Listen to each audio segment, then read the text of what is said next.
옛날 옛적의 말입니다. 충청도 바닷가 어느 외진 마을에 기막힌 일이 벌어졌습니다. 그 마을 이름은 해알리였는데 앞으로는 푸른 바다가 펼쳐지고 뒤로는 야트막한 산이 둘러싸인 아담한 곳이었습니다. 그 마을엔 채단부인이라는 과부가 살았는데 이분이 마을에서 제일 가는 부자였지요.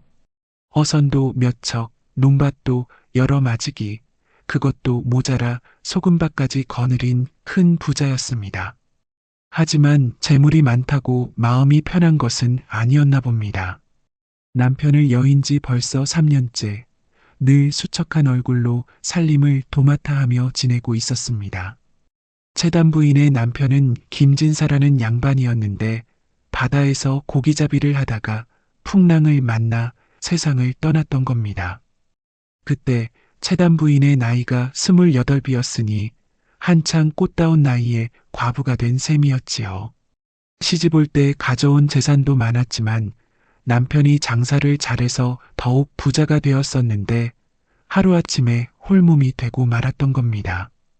채단부인은 아침이면 제일 먼저 일어나 마당을 쓸고 우물에서 물을 길어다가 밥을 짓곤 했습니다.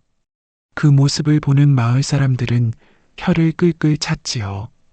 저 부인이 그렇게 부자인데도 새벽부터 저리 부지런하니 그게 다 혼자 살아서 그런 겁니다. 기댈 사람 하나 없으니 어찌 편히 지내겠습니까? 진사댁이 살아있었다면 저리 고생할 일도 없었을 텐데 그러게 말입니다. 팔자가 기구하다 싶습니다.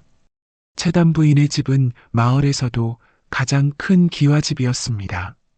대문간도 넓고 사랑채에 안채까지 갖춘 제대로 된 양반집이었지요. 하지만 그 넓은 집에 사는 사람이라고는 채단부인과 몇 명의 하인들 뿐이었습니다. 예전에는 손님들도 자주 왔었고 웃음소리가 끊이지 않았는데 남편이 죽고 나서는 적막강산이 되어버렸던 겁니다. 그 중에서도 대근이라는 머슴이 있었는데 허허 이놈이 참 기특하다 말씀입니다. 일은 게을러도 체격만큼은 우람하고 인물 하나만큼은 그야말로 기막혔지요. 키는 훤칠하고 어깨는 널찍하고 얼굴도 반듯반듯하게 잘생겼습니다. 특히 눈이 맑고 깊어서 바라보고 있으면 빠져들 것만 같았고 웃을 때 드러나는 하얀 이가 참으로 고왔습니다. 대근이는 26살의 총각으로 고향이 멀리 경상도 안동이었습니다. 어릴 적 부모를 여의고 이곳저곳을 떠돌다가 3년 전 채단부인 집에 머슴으로 들어온 겁니다. 처음엔 눈치도 빠르고 일도 제법 했는데 세월이 지나면서 점점 게을러졌지요. 하지만 그 게으름마저도 어딘가 미워할 수 없는 구석이 있어서 채단부인도 크게 나무라지는 않았습니다. 대근이가 처음 이 집에 왔을 때를 생각해보면 참으로 가련한 모습이었습니다. 떠돌이 생활을 오래 해서인지 뼈만 앙상하게 남아있었고 옷도 해진 것을 기워 입고 있었지요. 채단부인이 그런 대근이를 불쌍히 여겨 머슴으로 받아들였는데 좋은 음식을 먹고 편히 지내다 보니 어느새 건장한 사내로 자라난 겁니다. 이놈 대근이 해는 중천에 걸렸는데 아직도 잠만 자고 있느냐. 아침마다 들려오는 채단부인의 호령소리에 마을 사람들은 피식 웃곤 했습니다. 하지만 그 소리에도 정이 담겨 있다는 것을 모르는 사람은 없었지요. 진짜로 화가 났다면 그냥 내쫓아버리면 그만일 텐데 매일 이렇게 깨워주는 것을 보면 마음 한구석에 정이 있다는 증거였습니다. 아이고 마님, 이놈이 어찌 그리 성화를 내시옵니까? 이 더운 날씨에 밭에 나가봤자 해만 쬐고 올 것을. 말 많지 말고 어서 가지밭이나 돌아보고 오너라. 요새 도둑이 많다더니 가지가 다 없어지기 전에 어서 가봐라. 그런 식으로 매일 실강의를 하면서도 채단부인은 대근이를 내보낼 생각은 하지 않았습니다. 사실 마을에서 이만한 일꾼을 구하기도 쉽지 않았고 무엇보다 대근이가 힘이 좋아서 무거운 일은 도맡아 했기 때문이었지요. 그리고 혹시 채단 부인도 모르게 대근이에게 마음이 끌리고 있었는지도 모르는 일이었습니다. 마을에는 대근이에 대한 소문도 제법 있었습니다. 젊은 처녀들 사이에서는 은근히 인기가 있었는데 워낙 잘생긴 데다가 힘도 좋아서 든든해 보였기 때문이었지요. 대근이 오빠 정말 멋있습니다. 그러게 말입니다. 일할 때 보면 어깨가 얼마나 넓은지. 게다가 성격도 좋잖습니까? 누구한테나 친절하고. 하지만 대근이는 처녀들의 이런 관심에는 별로 신경을 쓰지 않았습니다. 오히려 채단 부인 집에서 함께 사는 여종고시리와 가까워졌는데 둘이 나이도 비슷하고 매일 얼굴을 보며 지내다 보니 자연스럽게 정이 들었던 겁니다. 여름이 한창이던 어느 날 유난히 무더운 날씨였습니다. 마을 사람들은 그늘을 찾아 숨어 있고 개들마저 혀를 내밀고 헥헥거릴 정도로 더웠지요. 하늘에는 구름 한 점 없이 파랗게 맑았지만 그만큼 해가 더욱 따가웠습니다. 논밭의 작물들도 모두 고개를 숙이고 있었고 시냇물조차 바닥이 드러날 정도로 말라가고 있었지요. 그날도 채단 부인의 성화에 못 이겨 밭에 나간 대근이는 가지밭 한복판에서 호미질을 하다가 땀이 비 오듯 쏟아지는 바람에 견딜 수가 없었습니다. 아이고, 이 더위를 어찌 견디란 말입니까? 대근이는 하던 일을 멈추고 밭 한 귀퉁이에 있는 원두막으로 향했습니다. 그 원두막은 농사일하는 사람들이 더위를 피하려고 만든 건데 억새로 지붕을 이고 사방은 바람이 잘 통하게 만들어져 있었지요. 김진사가 살아있을 때 정성스럽게 만든 거라 다른 집 원두막보다 훨씬 튼튼하고 시원했습니다.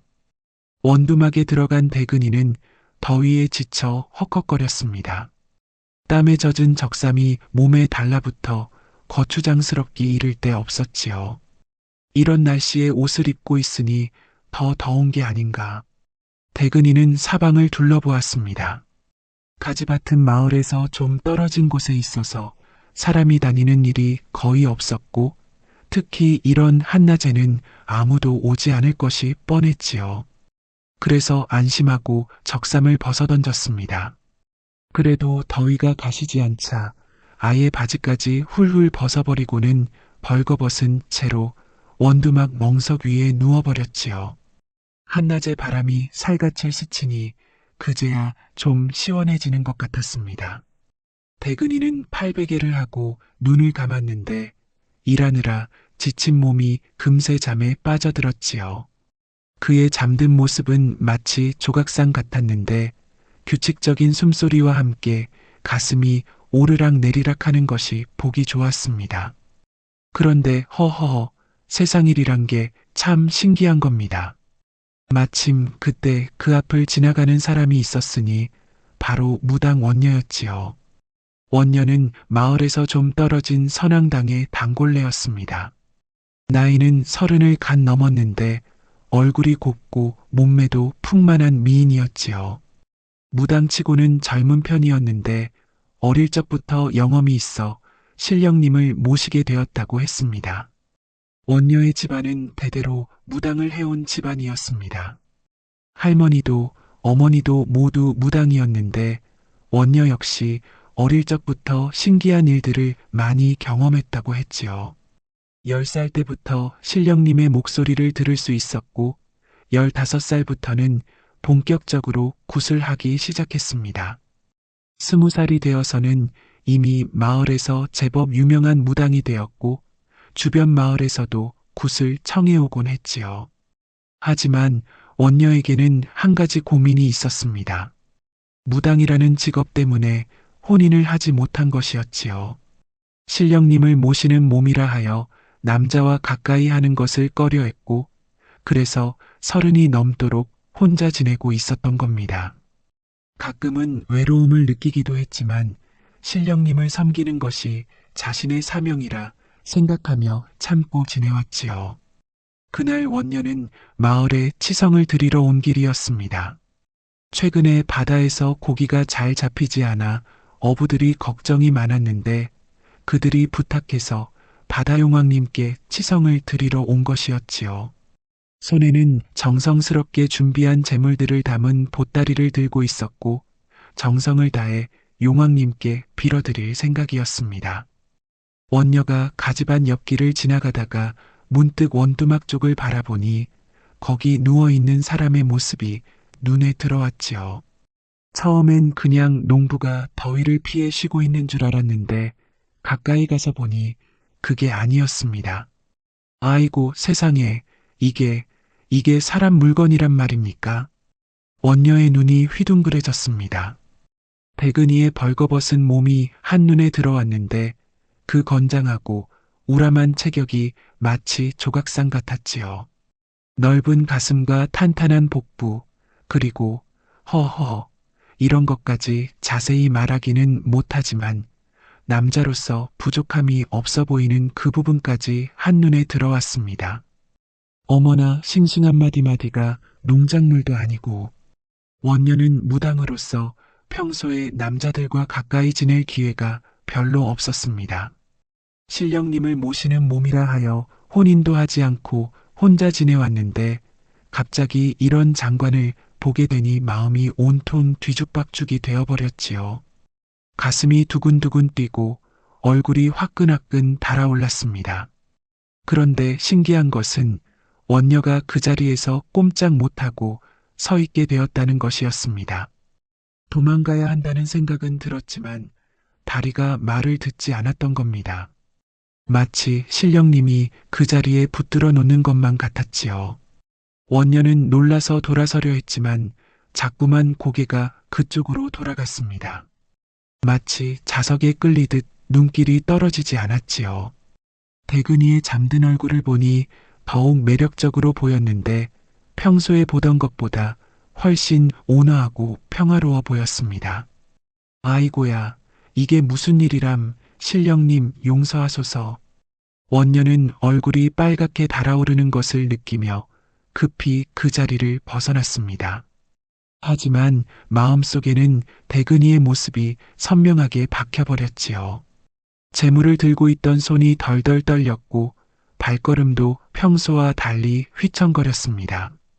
선앙당으로 돌아간 원녀는 재물을 차려놓고 치성을 드리려 했지만 도무지 정신이 집중되지 않았습니다. 자꾸만 아까 본 그 장면이 눈앞에 아른거려서 신령님께 집중할 수가 없었던 겁니다. 아이고, 이럴 수가, 신령님, 이 원녀가 왜 이런 생각을. 원녀는 찬물로 세수를 하고 향을 피우고 온갖 방법을 다 써봤지만 소용이 없었습니다. 대근이의 모습이 마음에서 지워지지 않았던 겁니다.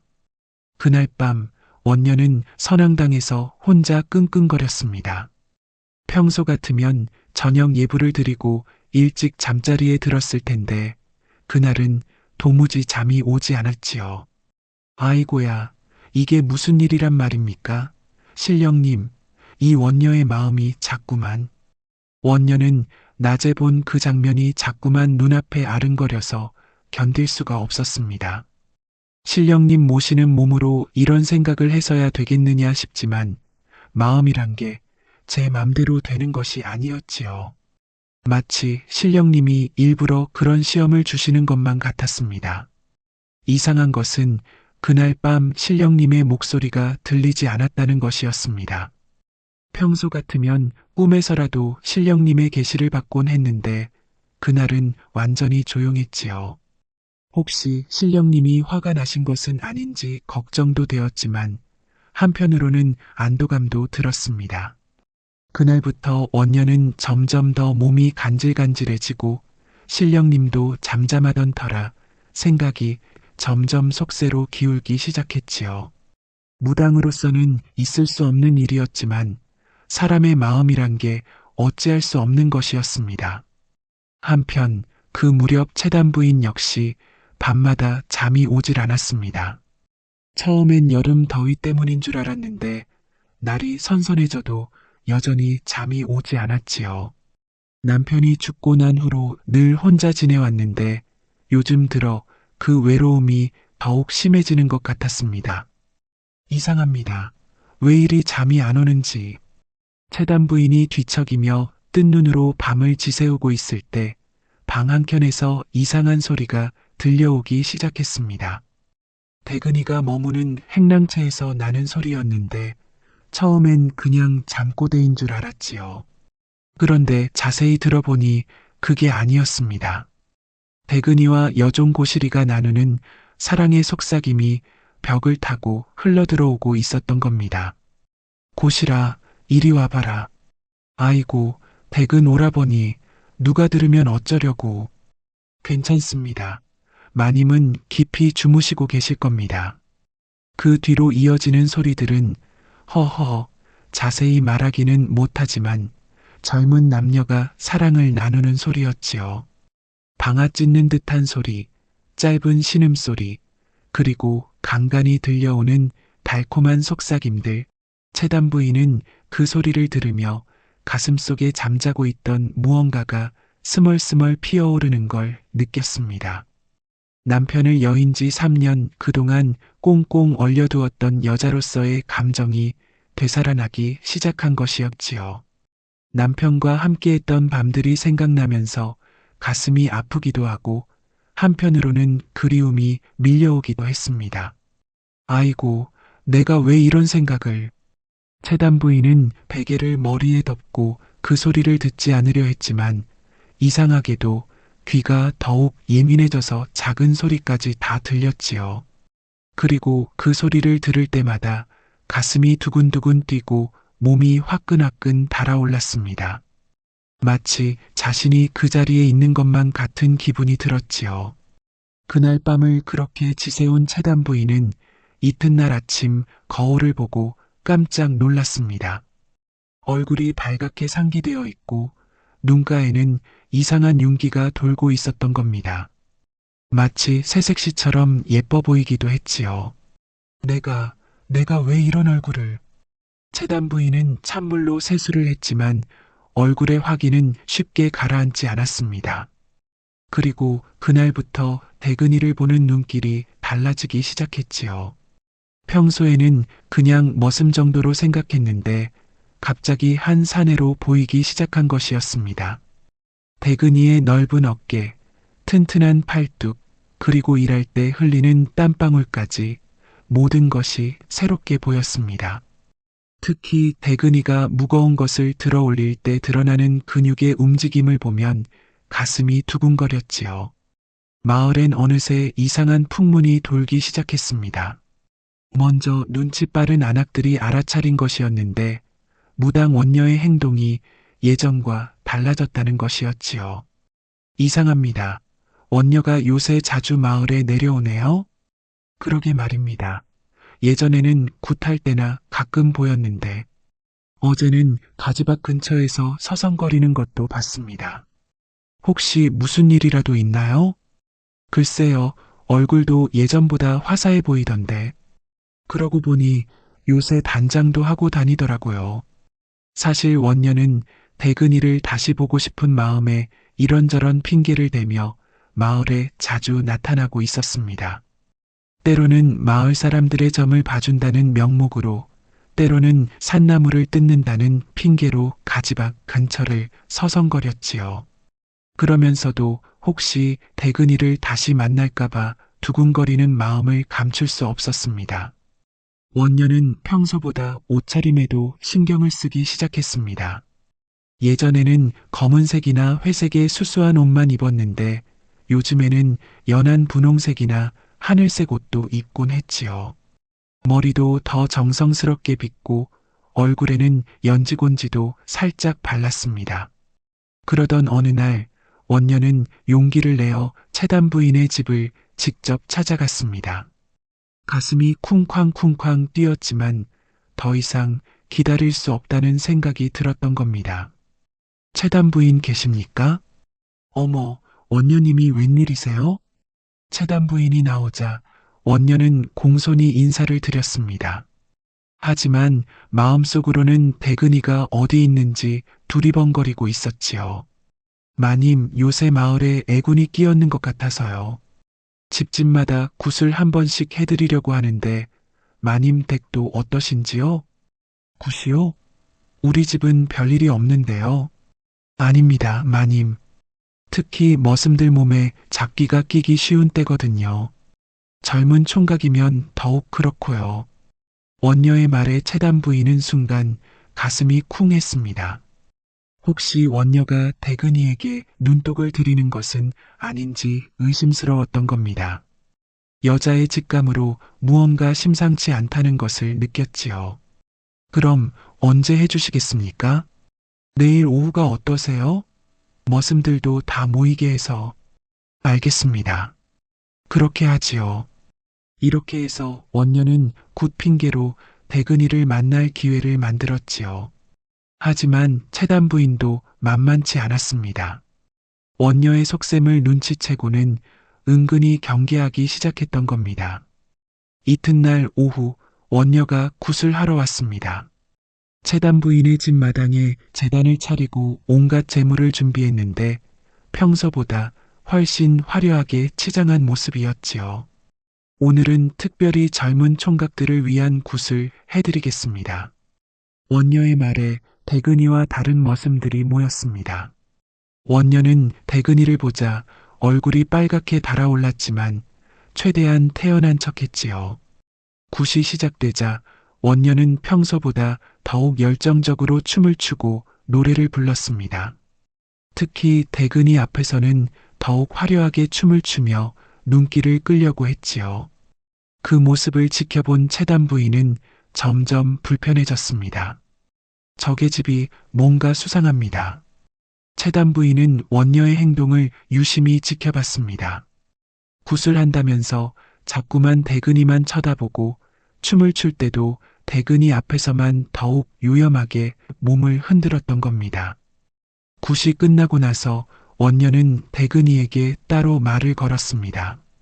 대근이야, 내 몸에 정말 잡기가 끼어 있구나. 예, 그런가요? 응, 내가 보기에는 악기가 붙은 것 같습니다. 따로 한 번 더 굿을 해줘야겠어요. 그런데 그건 마님께는 내가 말씀드릴게요. 걱정하지 마세요.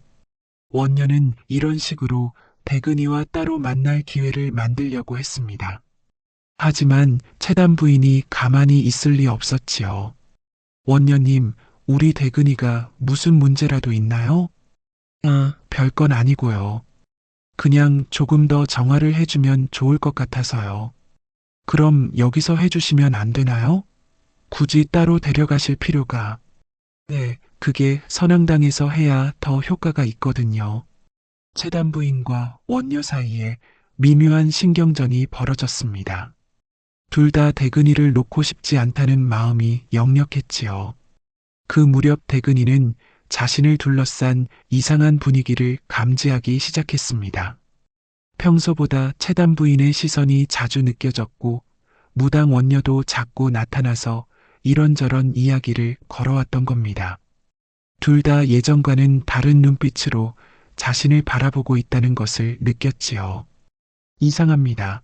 왜 둘 다 나한테. 대근이는 어리둥절했지만 나름대로는 기분이 나쁘지 않았습니다. 사실 두 여인 모두 매력적이었고 자신에게 관심을 보이는 것이 그럭저럭 즐거웠기 때문이었지요. 한편 여종 고실이도 이런 분위기 변화를 눈치채고 있었습니다. 특히 채단 부인의 시선이 대근이에게 자주 머무는 것을 보고는 불안해지기 시작했지요. 고실이는 20살의 처녀로 어릴 적부터 채단 부인 집에서 자란 계집종이었습니다. 부모를 일찍 여의고 채단 부인의 은혜로 자라났는데 대근이와는 1살 차이로 자연스럽게 가까워졌지요. 최근에는 은밀한 사이가 되었는데 서로 애정을 갖고 있었습니다. 대근 오빠 요새 마님이 자꾸 오빠만 쳐다보는 것 같습니다. 무슨 소리입니까? 마님이 날 왜 쳐다봐요? 모르겠습니다. 그냥 느낌이 그렇습니다. 그리고 무당 원녀도 자꾸 와서 오빠 찾고 원녀님은 굿 때문에 그러는 겁니다. 괜한 걱정하지 마세요. 하지만 고시리의 여자로서의 직감은 틀리지 않았습니다. 실제로 채단 부인과 원녀 모두 대근이에게 관심을 갖고 있었고, 이는 곧 삼각관계가 아닌 사각관계로 발전할 조짐이었지요. 고시리는 점점 불안해졌습니다. 자신은 그저 계집종일 뿐인데 주인인 채단 부인과 마을의 무당인 원녀가 경쟁 상대라니 도저히 상대가 될 수 없다는 생각이 들었던 겁니다. 오빠, 우리 이제 그만두는 게 좋을까요? 뭘 그만둬요? 우리 사이 말입니다. 마님이 알면 나만 혼낼 겁니다. 그런 소리 하지 마세요. 마님은 모르실 겁니다. 하지만 대근이의 말과는 달리 채단 부인은 이미 모든 것을 알고 있었습니다. 그리고 고시리를 제거할 계획을 세우고 있었던 겁니다. 이렇게 해서 채단 부인의 집에는 묘한 긴장감이 감돌기 시작했습니다. 겉으로는 평온해 보였지만 속으로는 네 사람 모두가 각자의 마음을 품고 서로를 견제하고 있었던 겁니다. 마을 사람들도 이런 분위기를 어렴풋이 느끼고 있었습니다. 특히 안악들은 여자들끼리의 신경전을 재빨리 알아챘지요. 요새 채단 부인 집이 좀 이상합니다. 뭐가 이상한데요? 분위기가 뭔가 팽팽합니다. 그러고 보니 원녀도 자주 들락거리고 혹시 무슨 일이라도 있나요? 하지만 정확히 무슨 일인지는 아무도 모르고 있었습니다. 다만 무언가 심상치 않다는 것만 느낄 뿐이었지요. 그러던 어느 날 밤 일이 터지고 말았습니다. 채단 부인이 밤늦게 뒷간에 갔다가 돌아오는 길에 행랑채에서 들려오는 소리를 또다시 듣게 된 것이었지요. 이번에는 그냥 지나칠 수가 없었습니다. 채단 부인은 살금살금 행랑채 쪽으로 다가가서 귀를 기울였습니다. 고시리와 대근이의 목소리가 선명하게 들렸지요. 고시라, 너 정말 예쁩니다. 오빠, 누가 들으면 어쩌려고. 괜찮습니다. 다들 깊이 잠들었을 겁니다. 그래도 요새 마님이 이상합니다. 마님이 어떻게요? 자꾸 오빠만 쳐다봅니다. 나는 못 본 척하지만 다 알고 있습니다. 설마 그럴 리가. 정말입니다. 나는 여자니까 다 압니다. 마님도 오빠를. 그 뒤로 이어지는 소리들, 채단 부인은 가슴이 쿵쾅쿵쾅 뛰는 것을 느꼈습니다. 질투와 욕망이 뒤섞인 복잡한 감정이 밀려왔지요. 특히 고시리가 자신의 마음을 눈치챘다는 것에 당황했습니다. 저 계집이 다 알고 있다니. 채단 부인은 주먹을 불끈 쥐었다가 다시 폈습니다. 화가 나면서도 한편으로는 부러운 마음이 들었던 겁니다. 저렇게 사랑을 나누는 고시리가 부럽고 동시에 대근이가 부러웠지요. 그날 밤 채단 부인은 중대한 결심을 했습니다. 더 이상 이런 상황을 지켜볼 수 없다는 것이었지요. 고시리를 먼저 제거하고 그 다음에 원녀와의 경쟁에서 이겨야 한다고 생각했던 겁니다. 이튿날 아침 채단 부인은 고시리를 불러 앉혔습니다. 고시리는 혹시 자신의 일이 들킨 것은 아닌지 걱정하며 마님 앞에 섰지요. 고시라, 너 나이도 이제 적당한데 시집 좀 가야지 않겠니? 고시리는 갑작스러운 말에 깜짝 놀랐습니다.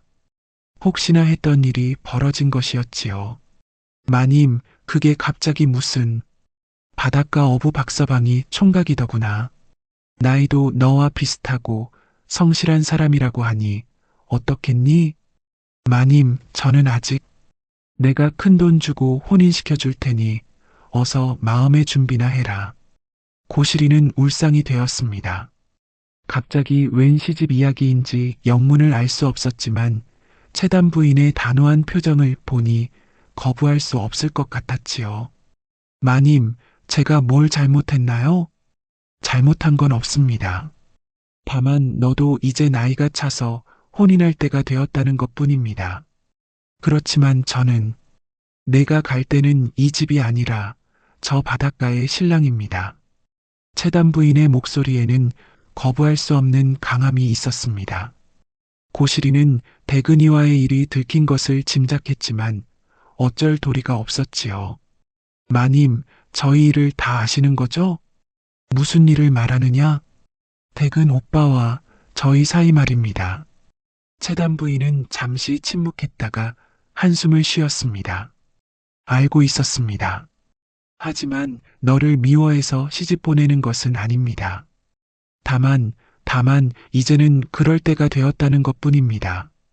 고시리는 마님의 진짜 속마음을 알 것 같았습니다. 하지만 어쩔 수 없이 받아들여야 했지요. 알겠습니다, 마님. 마님의 뜻을 따르겠습니다.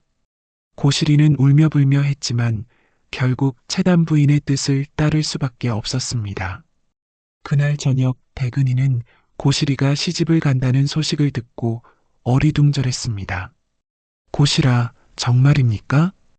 응, 마님이 그러시는데 어쩔 수 없습니다. 그럼 우리는 잊어버려요, 오빠. 우리는 애초에 안 될 사이였습니다. 고시리는 눈물을 글썽이며 말했습니다. 하지만 속으로는 채단 부인의 진짜 속셈을 모두 눈치채고 있었지요. 오빠, 마님이 오빠를 좋아합니다. 뭐라고요? 정말입니다. 나는 여자니까 알 수 있습니다. 마님 눈빛이 예전과 달라졌거든요.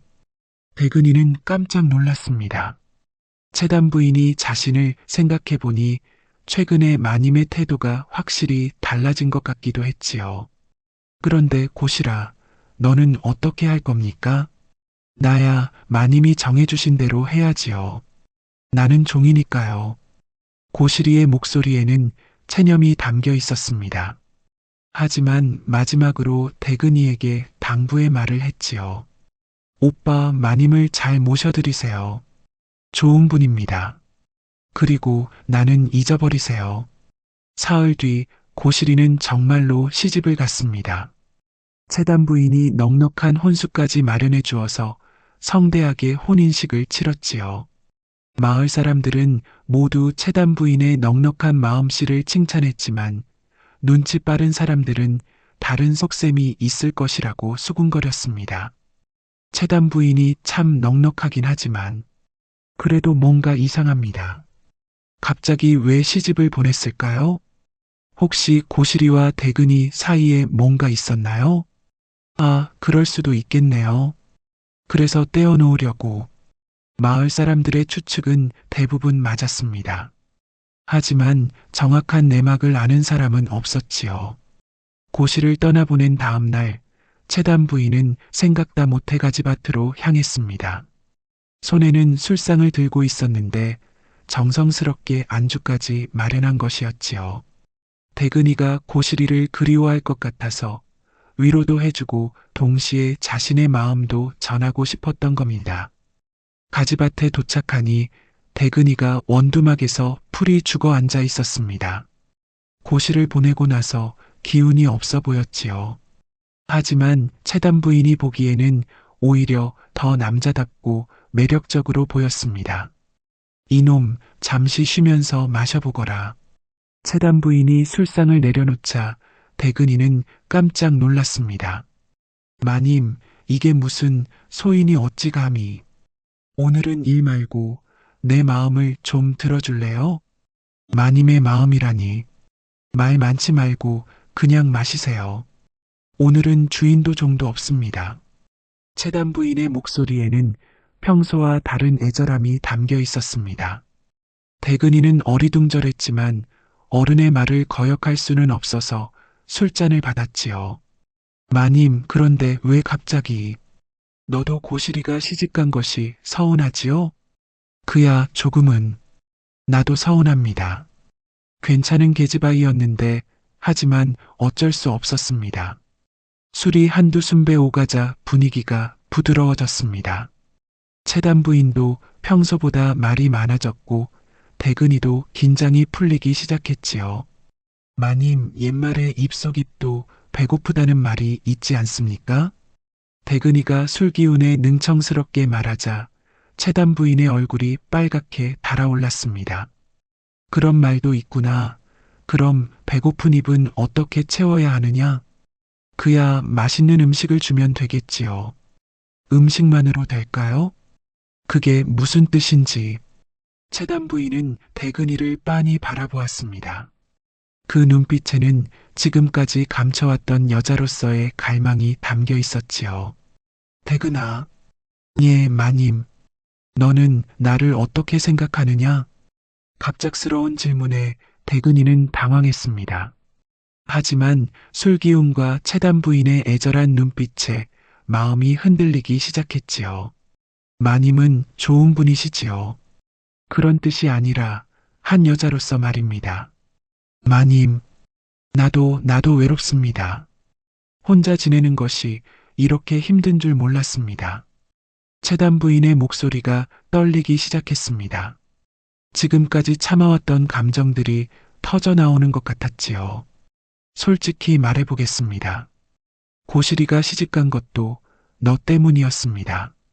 저 때문에요? 응, 나는 너를.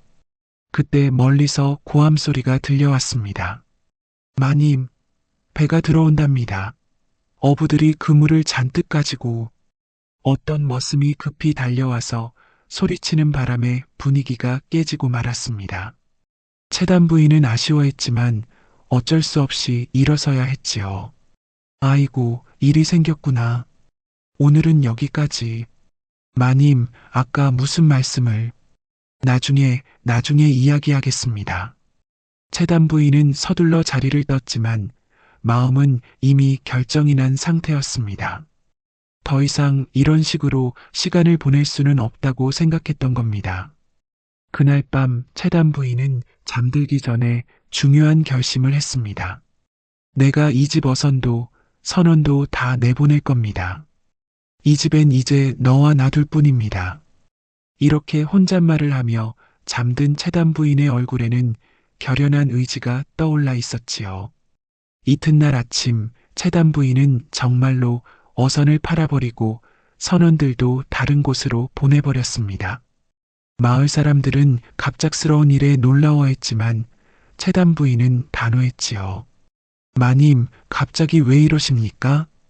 어선의 선장이 당황하며 물어보자 채단 부인은 차분하게 대답했습니다. 나이가 들어서 이제 바다 일은 그만두려고 합니다. 다른 데 가서 일자리를 구하세요. 하지만 이렇게 갑자기 걱정하지 마세요. 나름대로 준비는 해뒀으니까요. 채단 부인은 선원들에게 넉넉한 돈까지 주며 보냈습니다. 마을 사람들은 모두 의아해했지만 채단 부인의 결심을 바꿀 수는 없었지요. 대근이가 물어보자 채단 부인은 의미심장한 미소를 지었습니다. 이제 너와 나만 있으면 됩니다. 그날 저녁 채단 부인은 대근이를 안방으로 불렀습니다. 대근이는 어리둥절했지만 어른의 부름을 거역할 수는 없었지요. 안방에 들어서니 향기로운 냄새가 났는데 채단 부인이 좋은 향을 피워놓은 것이었습니다. 마님, 웬일로? 대근아, 어제 못다한 이야기를 하겠습니다. 채단 부인은 촛불을 켜놓고 대근이 앞에 앉았습니다. 그리고는 품에서 무언가를 꺼냈는데 그것은 아름다운 가락지였지요. 금으로 만든 가락지에는 작은 옥이 박혀 있어서 촛불에 반짝거렸습니다. 이것은 내 남편이 생전에 내게 준 것입니다. 이제 너에게 주고 싶습니다. 마님, 이런 귀한 것을 받으세요. 그리고 앞으로 내 곁에 있어 주세요. 대근이는 혼란스러웠지만 채단 부인의 간절한 눈빛을 외면할 수 없었습니다. 결국 가락지를 받아들였고 그 순간 둘 사이의 관계는 완전히 달라졌지요. 마님, 정말이옵니까?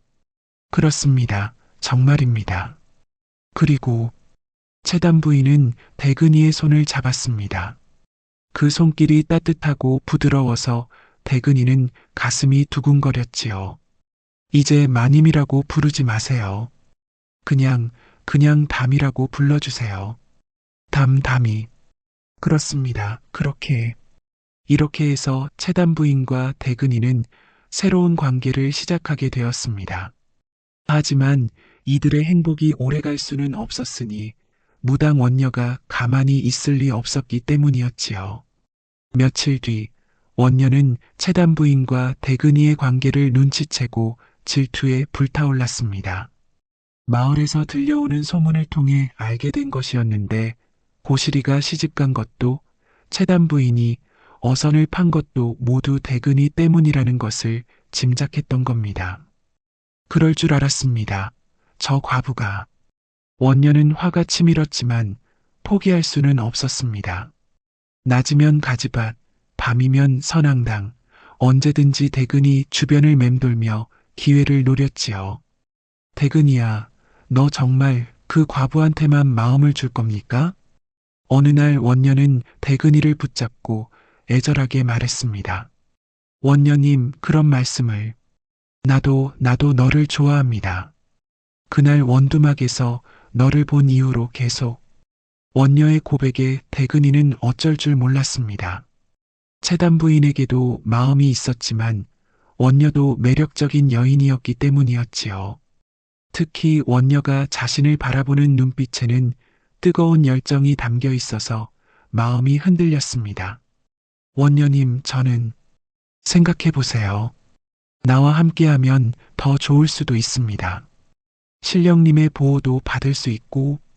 원녀는 대근이의 손을 잡고 간절하게 말했습니다. 그 손길이 부드럽고 따뜻해서 대근이는 마음이 더욱 흔들렸지요. 하지만 다미와는 그 사람도 좋지만 나도 못지않습니다. 아니, 어떤 면에서는 더 좋을 수도 있습니다. 원녀는 자신만의 매력을 어필했습니다. 무당으로서의 신비로움, 젊음, 그리고 뜨거운 열정. 이 모든 것이 대근이의 마음을 흔들기에 충분했지요. 이 모든 상황을 지켜본 채단 부인은 더 이상 참을 수 없었습니다. 결국 원녀와 직접 대면하기로 결심했지요. 원녀야, 우리 단둘이 이야기할 게 있습니다. 무슨 일이신지요, 채단 부인? 너도 알고 있을 겁니다. 대근이 일말입니다. 원녀의 얼굴이 빨갛게 달아올랐습니다. 들킨 것이 부끄러웠지만 이미 돌이킬 수 없는 상황이었지요. 부인께서 무슨... 솔직히 말하겠습니다. 우리 둘 다 그 사내를 좋아하고 있습니다. 그렇다면 서로 으르렁거리며 싸울 것이 아니라 다른 방법을 찾아보겠습니다. 채단 부인의 제안에 원녀는 귀를 기울였습니다. 싸워봤자 좋을 게 없다는 것을 알고 있었기 때문이었지요. 내가 가진 어선과 밭대기를 다 줄 테니 그 사내만은 내버려 주세요. 채단 부인의 제안에 원녀는 처음엔 고개를 저었습니다. 재물이 무슨 소용입니까? 내 마음을 어찌 사겠다는 겁니까?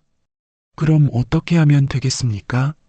원녀는 잠시 생각에 잠겼습니다. 그리고는 의미심장한 미소를 지으며 말했지요. 만약 조건이 있다면. 무슨 조건입니까? 낮엔 내가, 밤엔 부인이 어떻겠습니까? 채단 부인은 깜짝 놀랐습니다. 하지만 곰곰 생각해보니 나쁘지 않은 제안이었지요. 혼자서 대근이를 독차지하려다가 아예 놓칠 바에야 반이라도 가지는 것이 나을 수도 있었기 때문이었습니다. 정말 그럴 수 있겠습니까? 저도 한번 생각해 본 것입니다. 서로 양보하는 것이지요. 하지만 대근이가 동의할까요? 제가 설득해 보겠습니다. 사실 남자들은 이런 제안을 싫어하지 않습니다. 원녀의 말에 채단 부인은 잠시 망설였습니다. 하지만 다른 방법이 없다는 것을 깨달았지요. 그럼 그렇게 해보겠습니다. 이렇게 해서 두 여인은 기묘한 협정을 맺었습니다. 대근이 하나를 두고 나누어 가지기로 한 것이었지요. 원녀는 정말로 대근이를 설득했습니다. 선앙당에서 만난 그날, 원녀는 평소보다 더욱 아름답게 단장하고 나왔지요. 대근아, 좋은 제안이 있습니다. 무슨 제안인지요? 채단 부인과 내가 합의를 받습니다. 낮엔 나와 밤엔 부인과 어떻겠습니까? 대근이는 어리둥절했습니다. 이런 일이 세상에 있을 수 있는 것인지 믿기 어려웠지요. 그런 게 가능한가요? 불가능할 게 뭐 있습니까? 우리 셋이 모두 원하는 일인데요. 하지만 생각해 보세요. 나쁠 것 없잖습니까? 내게도 좋고 우리에게도 좋고. 원녀는 대근이를 설득하기 위해 온갖 논리를 펼쳤습니다. 그리고 무엇보다 자신의 매력을 한껏 발휘했지요. 게다가 신령님께서도 허락해 주셨습니다. 어젯밤 꿈에서 계시를 주셨거든요. 정말요? 정말입니다. 신령님께서는 사랑에는 형태가 여러 가지라고 하셨습니다. 결국 대근이도 이 기묘한 제안을 받아들였습니다. 사실 두 여인 모두 매력적이었고 어느 한쪽을 포기하기 어려웠기 때문이었지요. 그리고 무엇보다 남자로서 이런 제안을 거부하기는 쉽지 않았던 겁니다. 그날부터 대근이는 정말로 기묘한 생활을 시작했습니다. 낮에는 선앙당에 들러 원녀와 시간을 보내고 밤이면 채단 부인의 안방을 지키는 것이었지요. 아침이 되면 대근이는 먼저 채단 부인과 함께 아침을 먹었습니다. 그리고 나서 밭일을 하러 나가는 척하며 선앙당으로 향했지요. 원녀는 대근이를 기다리고 있다가 함께 산나물도 뜯고 약초도 캐며 시간을 보냈습니다. 대근아, 오늘은 어디로 갈까요? 원희가 정하세요. 그럼 뒷산으로 가겠습니다. 거기 약초가 많거든요. 이런 식으로 낮 시간을 보내고 해가 지면 대근이는 다시 집으로 돌아갔습니다. 그러면 채단 부인이 정성스럽게 저녁을 준비해서 기다리고 있었지요. 오늘 하루 어땠니? 그냥 그랬습니다. 많이 힘들었지요? 아닙니다. 괜찮았습니다. 이런 대화를 나누며 저녁을 먹고 밤이 되면 허허 그 뒤의 일은 자세히 말하기 어렵지만 채단 부인과 함께 시간을 보냈지요. 마님, 제 몸이 너무 작살이 나겠사옵니다. 며칠 지나지 않아 대근이는 지쳐가기 시작했습니다. 아무리 젊고 건강한 남자라도 이런 생활을 계속하기는 힘들었던 겁니다. 괜찮습니다. 원기 나는 보양식이라도 해줄 테니. 채단 부인은 대근이를 위해 온갖 보양 음식을 준비했습니다. 인삼, 녹용, 산삼, 돈에 구애받지 않고 좋다는 것은 다 구해다가 먹였지요. 한편 원녀도 마찬가지였습니다. 대근아, 얼굴이 왜 이리 파리합니까?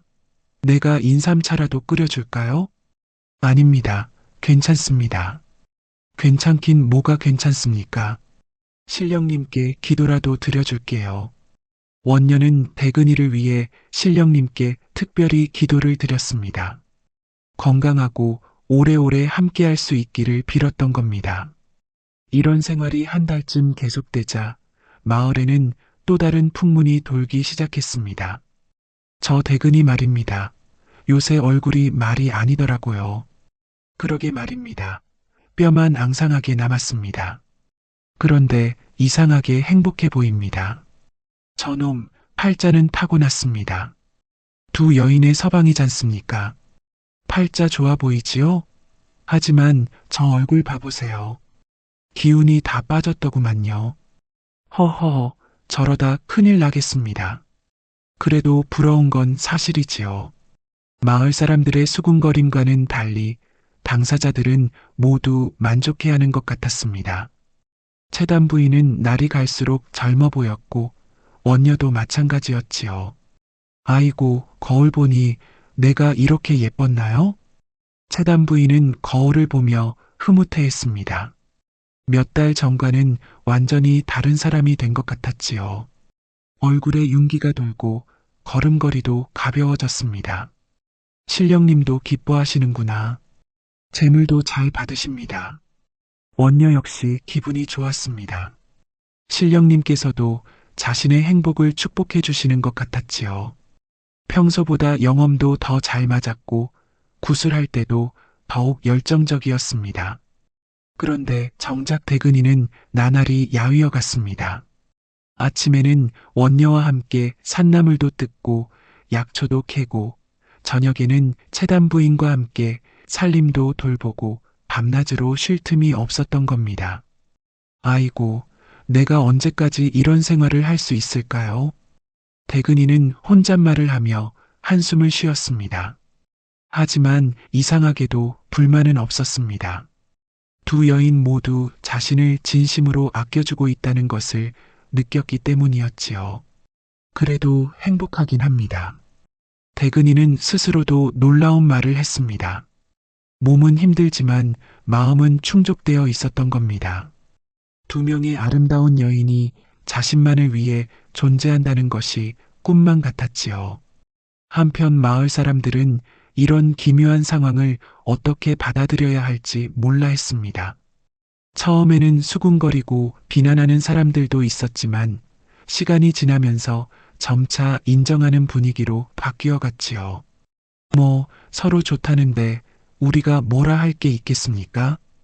그러게 말입니다. 남의 일에 참견할 필요 없지요. 저것 봐보세요. 셋 다 행복해 보이지 않습니까? 세상에는 별일이 다 있구나요. 마을의 어른들은 이런 일도 세상에는 있을 수 있다며 관대하게 받아들였습니다. 특히 채단 부인이 마을에서 존경받는 사람이었기 때문에 그녀의 선택을 존중하는 분위기였지요. 계절이 바뀌어 가을이 되자 세 사람의 관계는 더욱 안정되어 갔습니다. 처음에는 어색하고 어려웠던 것이 이제는 자연스러워진 것이었지요. 대근아, 오늘은 내가 저녁을 준비할게요. 아닙니다, 담이. 제가 할게요. 아닙니다. 내가 너무 힘들어합니다. 오늘은 쉬세요. 이런 식으로 서로를 배려하는 모습이 보기 좋았습니다. 원녀도 마찬가지였지요. 대근아, 약초 달인 물입니다. 몸에 좋으니까 꼭 마시세요. 고맙습니다, 원이. 원이라고 하지 말고 그냥 원이라고 불러주세요. 원이. 그렇습니다. 그렇게. 이렇게 해서 세 사람은 각자의 호칭도 정했습니다. 대근이는 채단 부인을 담이, 원녀를 원이라고 부르게 되었고 두 여인도 서로를 이름으로 부르게 되었지요. 겨울이 오자 세 사람은 더욱 끈끈해졌습니다. 추운 날씨에 서로를 의지하며 지내다 보니 가족 같은 정이 생긴 것이었지요. 담이, 오늘 시장에서 좋은 생선을 샀습니다. 그래요? 고마워요, 원이. 내가 맛있게 요리해 줄게요. 대근이는 어디 갔지요? 아마 나무를 하러 갔을 겁니다. 이런 일상적인 대화들이 자연스럽게 오가는 것을 보면 정말 한 가족처럼 보였지요. 대근이도 이제는 이런 생활에 완전히 적응했습니다. 몸은 여전히 힘들었지만 두 여인의 사랑을 받으며 사는 것이 행복했지요. 내가 전생에 무슨 좋은 일을 했길래. 대근이는 가끔 이런 생각을 했습니다.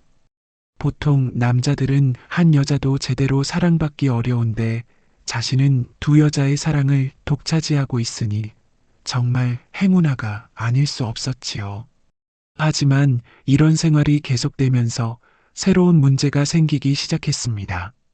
세 사람 모두 나이가 들어가고 있었고 특히 대근이는 과도한 생활로 인해 건강에 이상이 생기기 시작했던 겁니다. 대근아, 얼굴이 왜 이렇게 누렇게 떴니? 아닙니다. 괜찮습니다. 괜찮긴 의원이라도 불러볼까요? 채단 부인과 원녀는 모두 걱정했지만 대근이는 괜찮다고 했습니다. 하지만 실제로는 몸이 많이 약해져 있었던 겁니다. 그런 어느 날 마을에 새로운 의원이 왔다는 소식이 들렸습니다. 한양에서 내려온 명이라는 소문이 있어서 채단 부인과 원녀는 대근이를 데리고 가서 진찰을 받기로 했지요. 대근아, 오늘은 의원에게 가보겠습니다. 정말 괜찮다니까요. 아닙니다. 우리가 보기에도 안 좋아 보입니다. 결국 대근이는 두 여인의 성화에 못 이겨 의원에게 갔습니다. 의원은 대근이의 맥을 짚어보고는 고개를 저었지요. 이 양반 몸이 많이 상했습니다. 뭐가 상했다는 겁니까? 과로로 인한 것 같은데 특히 그쪽 기운이 많이 빠져 있습니다. 의원의 말에 두 여인은 얼굴이 빨갛게 달아올랐습니다. 무슨 말인지 뻔히 알 수 있었기 때문이었지요. 그럼 어떻게 해야 합니까? 당분간은 조심하셔야 할 것 같습니다. 그리고 보약을 지어드릴 테니 꾸준히 드세요. 의원의 말을 들은 두 여인은 그제야 자신들이 대근이를 너무 혹사시켰다는 것을 깨달았습니다. 그날부터 두 사람은 대근이를 더욱 세심하게 돌보기 시작했지요. 대근아, 오늘은 그냥 쉬세요.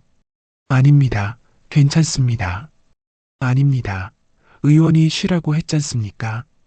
이런 식으로 두 여인은 대근이를 강제로 쉬게 했습니다. 그리고 온갖 보양 음식을 해서 먹였지요. 한편 마을에서는 이들의 이야기가 점점 더 유명해져 갔습니다. 이웃 마을은 물론이고 멀리 다른 고을에서까지 소문이 퍼져나갔던 겁니다. 해안리에 신기한 일이 있다더구만요. 무슨 일인데요? 과부 한 명과 무당 한 명이 머슴 하나를 나누어 가진다더라고요. 그런 일이 어디 있습니까? 정말이라니까요. 낮에는 무당이, 밤에는 과부가. 세상에 별일이 다 있구나요. 이런 식으로 소문이 퍼지자 멀리서도 구경꾼들이 찾아오기 시작했습니다. 하지만 당사자들은 개의치 않았지요. 어떤 사람들은 비난하기도 했고 어떤 사람들은 신기해하기도 했습니다. 하지만 세 사람은 자신들의 길을 굽히지 않았지요. 사람들이 뭐라고 하든 상관없습니다. 채단 부인은 당당했습니다. 우리가 행복하면 되는 거 아닙니까? 원녀도 마찬가지였습니다. 그렇습니다. 남들 눈치 볼 필요 없습니다. 대근이도 이제는 당당해졌습니다. 이렇게 해서 세 사람은 세상의 시선을 개의치 않고 자신들만의 행복을 찾아갔습니다. 그리고 그들의 이야기는 점점 더 유명해져서 나중에는 전설이 되었지요. 시간이 흘러 세 사람 모두 나이가 들어갔습니다. 대근이는 건강이 좀 안 좋아졌지만 두 여인의 정성스러운 돌봄으로 큰 무리 없이 지낼 수 있었지요. 대근아, 이제 몸조리를 잘해야 합니다. 알겠습니다, 담이. 우리가 있으니까 걱정하지 마세요. 고맙습니다, 원희. 이런 식으로 서로를 돌보며 지내는 모습이 참으로 보기 좋았습니다. 나이가 들면서 육체적인 관계보다는 정신적인 교감이 더 중요해졌고 세 사람은 진짜 가족이 되어갔지요. 마을 사람들도 이제는 완전히 받아들였습니다. 처음에는 이상하게 생각했지만 시간이 지나면서 자연스러운 일로 여기게 되었던 겁니다. 저분들도 참 대단합니다. 그러게 말입니다. 저렇게 오래 지내다니. 서로 잘 만나봅니다. 부럽긴 합니다. 마을의 젊은이들 중에는 부러워하는 사람들도 있었습니다. 하지만 똑같이 따라 할 수는 없는 일이었지요. 세월이 더 흘러 세 사람 모두 백발이 되었습니다. 대근이는 건강이 많이 안 좋아졌지만 두 여인은 여전히 정정했지요. 대근아, 몸은 어떻습니까? 괜찮습니다. 두 분이 잘 돌봐주셔서 우리가 끝까지 함께 할 겁니다. 그렇습니다. 걱정하지 마세요. 이런 대화를 나누며 평화로운 노년을 보내던 어느 날 대근이가 조용히 숨을 거두었습니다. 두 여인은 슬퍼했지만 후회는 없었지요. 행복한 삶이었습니다. 그렇습니다. 우리는 정말 행복했습니다. 두 여인은 대근이를 정성스럽게 장사 지내고 그 후로도 함께 지냈습니다. 이제는 서로가 가장 가까운 사람이 되어 있었던 겁니다. 마을에는 이들을 기념하는 작은 사당까지 생겼지요. 처음에는 마을 어른들이 만든 것이었는데 나중에는 다른 마을 사람들까지 찾아와서 정성을 들였습니다. 저분들처럼 진정한 사랑을 하고 싶습니다. 부디 우리도 행복하게 해주소서. 이런 식으로 기도하는 사람들이 많았는데 신기하게도 그 사당에서 기도한 사람들 중에는 정말로 좋은 인연을 만나는 사람들이 많았다고 했지요. 그래서 사람들은 이곳을 사랑사당이라고 부르기 시작했습니다. 특히 젊은 남녀들이 자주 찾아왔는데 연인끼리 와서 백년해로를 빌기도 하고 혼자 온 사람들은 좋은 인연을 만나게 해달라고 빌곤 했지요. 그런데 정말 신기한 것은 이곳에서 만난 연인들은 대부분 오래도록 행복하게 살았다는 것이었습니다. 저 사당에는 정말 영험이 있는 것 같습니다. 그러게 말입니다. 거기서 기도한 사람들은 다 좋은 일이 생기더라고요. 아무래도 세 분의 혼이 도와주시는 모양입니다. 마을 사람들은 이렇게 믿었고 실제로도 그런 일들이 많이 일어났지요. 그런데 이 이야기에는 후일담이 하나 더 있었습니다. 세 사람이 세상을 떠난 지 10여 년이 지났을 때 마을에 이상한 일이 벌어지기 시작했던 겁니다. 어느 날 밤 마을 사람들이 선앙당 근처에서 이상한 소리를 들었다고 했지요. 웃음소리와 대화소리가 들려오는데 분명히 세 사람의 목소리 같다는 것이었습니다. 여보, 저게 정말 저분들 목소리 같지 않습니까? 글쎄요, 그럴 리가 있나요? 하지만 분명히 처음에는 사람들이 믿지 않았지만 여러 사람이 비슷한 경험을 하면서 점차 믿기 시작했지요. 특히 보름달이 뜨는 밤에는 더욱 자주 들렸다고 했습니다. 어떤 사람은 실제로 세 사람의 모습을 봤다고도 했습니다. 달빛 아래에서 대근이와 채단 부인, 원녀가 함께 웃으며 이야기하는 모습을 봤다는 것이었지요. 하지만 가까이 가려고 하면 금세 사라져버렸다고 했습니다. 저분들이 아직도 함께 계시는구나요. 정말 부럽습니다. 죽어서도 사랑하는 사람과 함께 하다니 우리도 저렇게 살고 싶습니다. 이런 소문이 퍼지면서 사랑사당을 찾는 사람들이 더욱 많아졌습니다. 멀리 한양에서까지 찾아오는 사람들이 있을 정도였지요. 그 중에는 양반 부인들도 있었고 기생들도 있었고 평범한 농부 부부들도 있었습니다. 신분을 가리지 않고 모든 사람들이 진정한 사랑을 갈망했던 겁니다. 신분이 다르면 어떻고 나이가 많으면 어떻습니까? 사랑에는 그런 것이 중요하지 않다고 저분들이 보여주셨잖습니까? 어떤 양반 부인이 이렇게 말하며 눈물을 흘렸는데 그 부인은 신분 차이 때문에 사랑하는 사람과 헤어져야 하는 처지였다고 했지요. 하지만 이곳에서 기도를 드린 후에는 용기를 얻어서 결국 사랑을 잃었다고 했습니다.